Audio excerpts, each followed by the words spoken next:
Okay, so now today we are going to finish reading Mystic Horse, and we're going to finish filling out our sequence chart. Sorry. So go ahead and get your sequence chart, or go ahead and open your reading book back up to page 358. Your sequence chart should either be in between page 358 and 359, or it should be between 356 and 357, but definitely, or maybe you put it away somewhere, but definitely go ahead, you need that sequence chart back out because we're going to finish it up. Okay, so we're on page 359.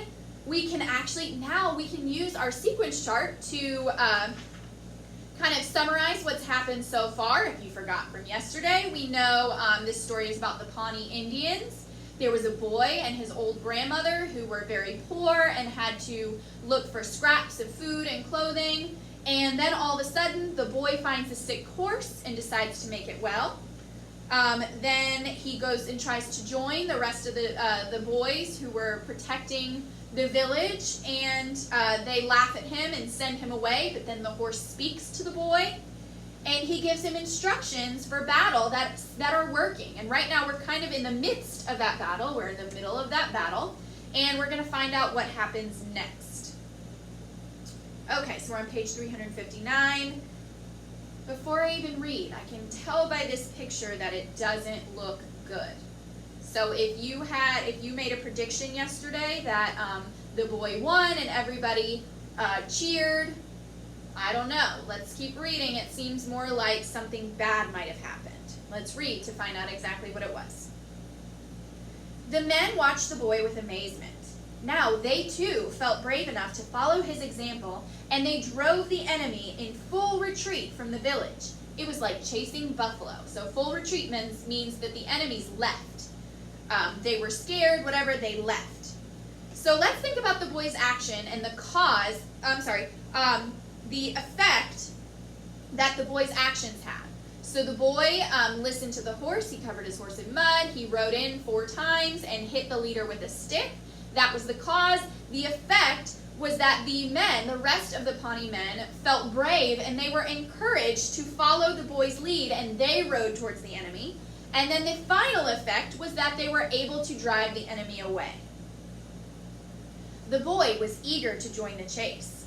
He said to himself, "I have struck 4 times, and I have not been hurt. I will do it once more." The horse said only 4 times, no more. So it looks like maybe this decision to not listen to the horse might have led to what's happening in this picture. And so again, he rode after the retreating enemy riders. He whipped another with his stick, but at that very instant, his horse was pierced by an arrow and fell. The horse tried to stand, but he could not.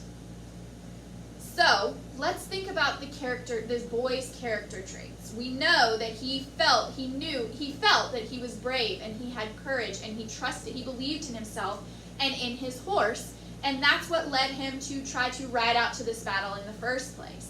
Now we see that the boy, he has this courage. He is eager. He's excited to join the cause. Maybe he still feels like he hasn't proved himself, and maybe he's not quite accepted, so he wants to keep working with them. He doesn't want to leave now, even though the horse told him. He wants to keep showing them that he can do it. Maybe he got really caught up in the excitement and in his own head, and he was like, I want more of this. I want more excitement, more glory. And so it caused him to not listen to the horse, which leads to our next important thing that happened. The boy disobeys the horse.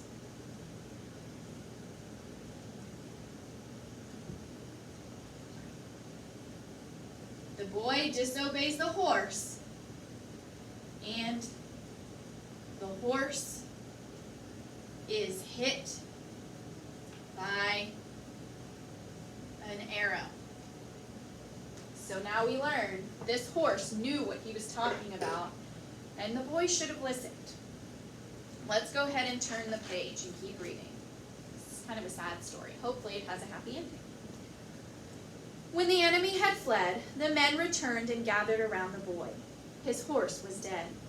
They wanted to touch the horse, for they knew he had been no ordinary one, but a horse with mystic powers. Now, sometimes some of us may read this and be like, no, I can't keep reading. Me included. I am not a person who can handle an animal dying. And some of us may say, nope, I'm done with this story. The horse died. I can't keep reading. But that very last sentence in that paragraph, they wanted to touch the horse, for they knew he had been no ordinary one, but a horse with mystic powers. The fact that they mention the mystic powers makes me think, maybe everything is not as it appears. Maybe this horse is not dead. Maybe he looks to be dead. Maybe if he were not a mystic horse and just a regular horse, maybe he would be. But that sentence about the mystic powers leads me to believe I shouldn't give up yet. Maybe I should keep reading to figure out. Maybe it's not as sad as what I think. Let's find out. The leader spoke. Today, this boy has shown that he is braver than all of us. From now on, we will call him Paraski Rizaru, boy chief. But the boy cried. He was sad for his horse, and angry with himself that he had not done what the mysterious horse had told him. He untied the lariat, pulled out the arrow, and carefully wiped away the blood. Now we've learned another trait of the boy. Not only does he have courage, not only does he believe in himself, not only is he maybe a little bit cocky and a little overconfident, but also he's angry with himself. So he recognizes that he is the reason that this happened to the horse. He recognizes that he does maybe have a flaw in that he kind of overthinks himself. He thinks he might have been overconfident.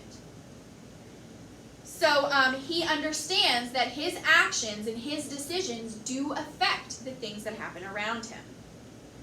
Let's go ahead and turn the page. He climbed to the top of a nearby hill to mourn. He sat on a rock and pulled his blanket over his head. While he sat there crying, fearsome dark clouds closed across the sky, and it grew dark as if night was falling. This seems like maybe something's about to happen. Lightning flashed, thunder shook the hilltop, and it rained with a terrific downpour. Looking through the downpour, he imagined he saw the dead horse move his legs a little, and that he even tried to lift his head. He wondered if something strange and wonderful was happening, and then he knew it was true. The horse slowly stretched out his front legs and then stood up. The boy was a little afraid, but he ran down from the hilltop and clasped his arms around the horse's neck, crying with joy that he was alive again. The horse spoke softly to him. Tirawahat, our Father above, is good.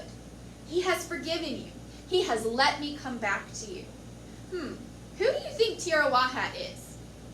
If it's afterwards, it says our Father above.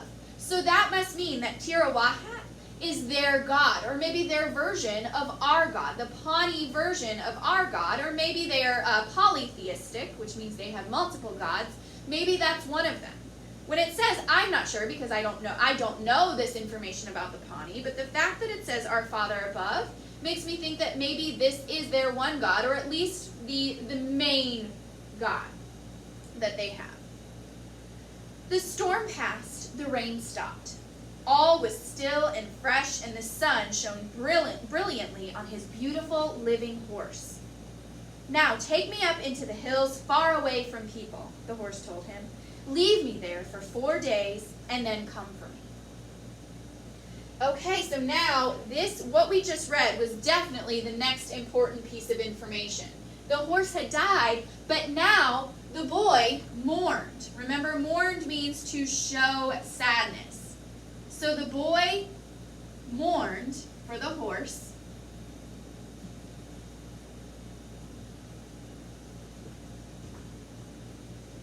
And the horse came back to life and gave new instructions. So not only did he come back to life, but now he's giving the boy more instructions. I don't know about you, but I think after what just happened before this boy is probably going to follow these next instructions exactly as the horse told him. Maybe, why do you think the horse gave this boy instructions? Maybe he was trying to test him to figure out if he would follow this time, to see if he learned his lesson.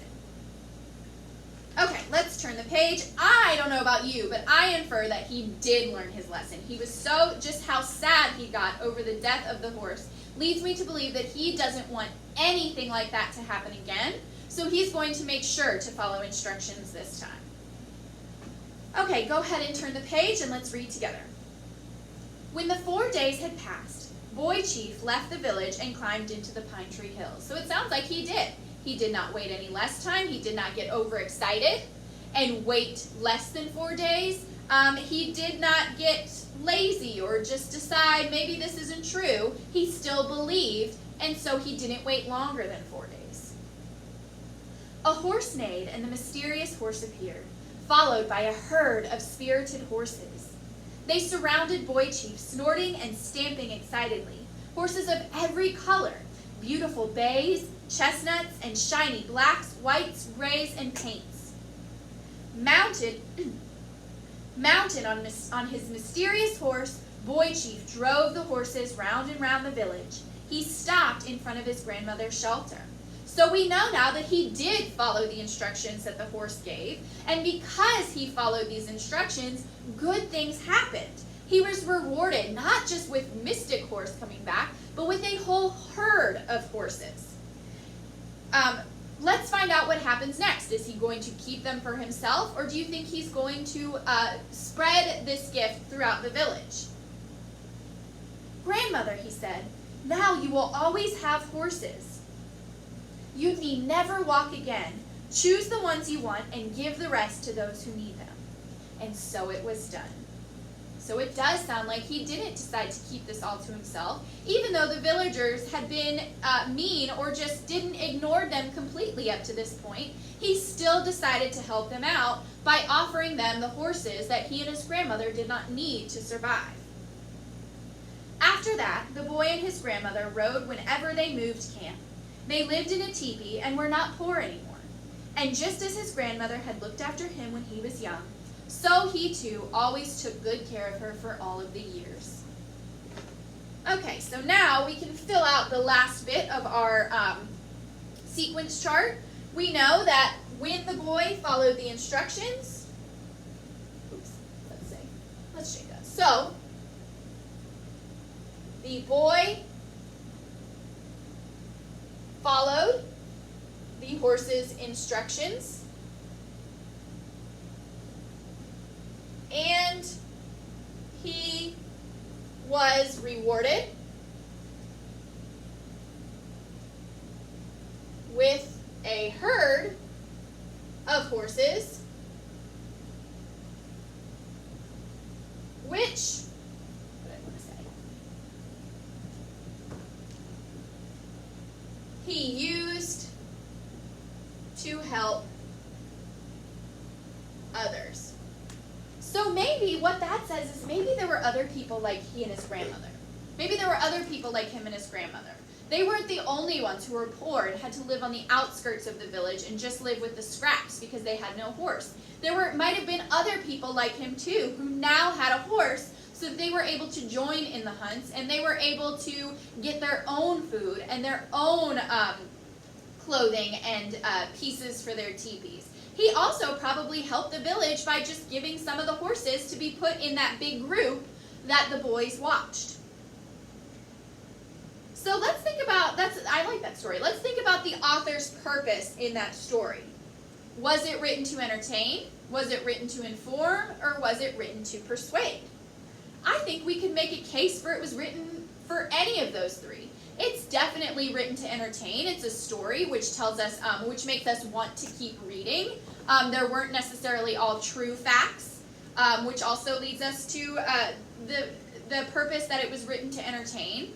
But also, it did have some, I think it was mostly written to entertain, But I do think it does have some information that was written to inform us. We learned something about the Pawnees' way of life. The story wasn't completely fiction. The Pawnee really did live the way that the way that this story told. And I think there's also a little bit of writing to persuade. It's persuading us not to treat others the way the villagers treated the boy and his grandmother, because they did come back to help in the end. It's also telling us not to get overexcited or go just to think things through and to follow instructions the way they're given to us.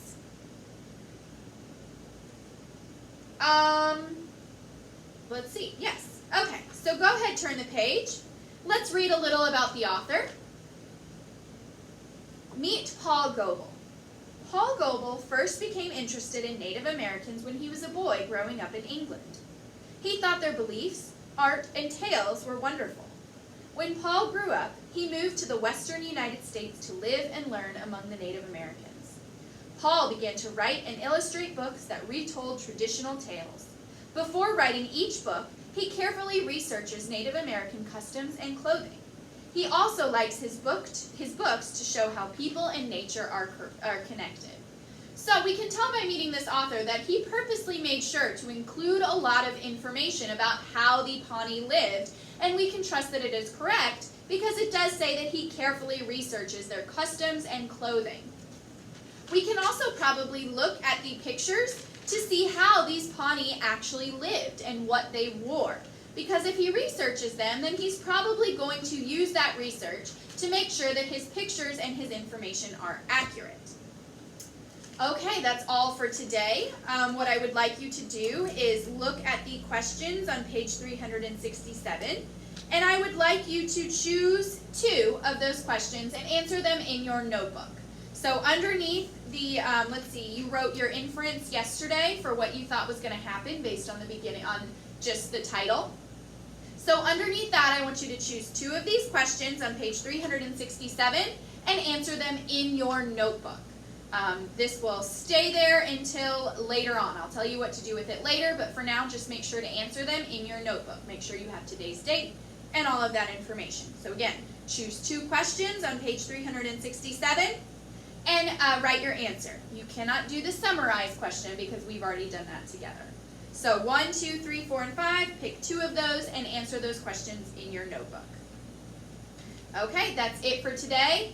Go ahead, keep this sequence chart. It does not need to be returned, so that means you can tear it out of your packet and keep that with you. It does not need to be turned in because it was guided practice. We've done it together. I'm trusting that you are doing it. That means I'm putting my trust and my faith in you to complete what you need to complete. Okay, so that's it for today. For reading, you can go ahead and put that book away. We will open back up tomorrow to do the next story, which will include a skills lesson.